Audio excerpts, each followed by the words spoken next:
नमस्कार साथीहरू, यदि तपाईँहरू पनि कृषि पेसामा हुनुहुन्छ र तपाईँहरूले पनि गोलबेडाको खेती गर्दै हुनुहुन्छ भने र विशेष ध्यानमा राख्नुपर्ने मुख्य कुराहरू म यहाँहरूलाई सिकाउन गइरहेको छु। तसर्थ यस भिडियोलाई अन्तिमसम्म हेरिदिनु होला। अनि यदि तपाईँ हाम्रो च्यानलमा नयाँ हुनुहुन्छ भने कृपया सब्सक्राइब पनि गरिदिनु होला। विशेष यस गोलबेडाको बोटलाई यो सठिक प्रकारले यसलाई बाँध्नुपर्ने हुन्छ, किनकि मेरो यो क्यामेरा अलिकति ठिक नभएको कारणले गर्दा यहाँहरूले क्लियरली देख्नु हुँदैछ, यो देख्नु भएको छैन। र विशेष म यहाँहरूलाई अब केही कुराहरू बताउन गइरहेको छु। सबै यसको पत्ता काटछाट गर्दाखेरि यो गोलबेडाको बोट भयो, यो साइडबाट आएको यो हाँगाहरू हुन्छ, यसलाई यहाँहरूले यसरी काटिदिनु होला। यो चाहिँ मेरो टनलभित्र छ। यहाँहरूले यसै गरी खुल्ला बारीमा पनि खेती गर्नुहुँदैछ भने सो यही प्रक्रियालाई अपनाउनु होला। यहाँ देख्नुहुँदैछ नि, यसलाई यसरी काट्नुपर्ने हुन्छ है। अनि यसलाई यसरी बान्नु पनि पर्ने हुन्छ। प्रत्येक बोटलाई बान्नु अति अनिवार्य छ।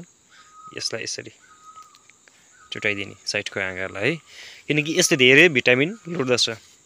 सो यो देख्नमा जति नै मजाको आए तापनि यसलाई हामीले यसरी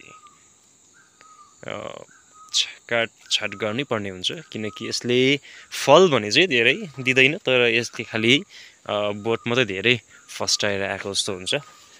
देख्नुहुन्छ साथीहरू, मजाले सबै लाटरमा फुलिरहेको छ, धेरै ठाउँहरूमा मजाले फली पनि रहेको छ।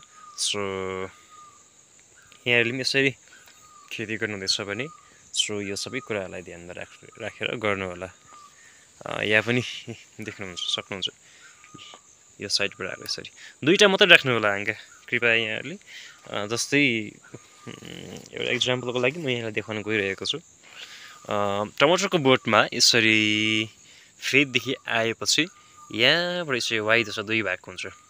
यो दुईवटा मात्रै राख्ने, यसलाई एउटा राख्ने।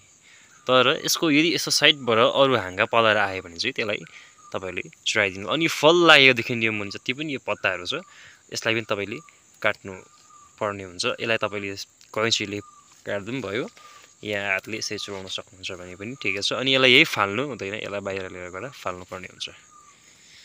र यो थियो आजको सानो विषय। अनि उपरान्त अन्य विषयहरू म नेक्स्ट भिडियोमा लिएर आउने नै छु। सो अहिले भने म यहाँहरूबाट बिदा हुन चाहन्छु।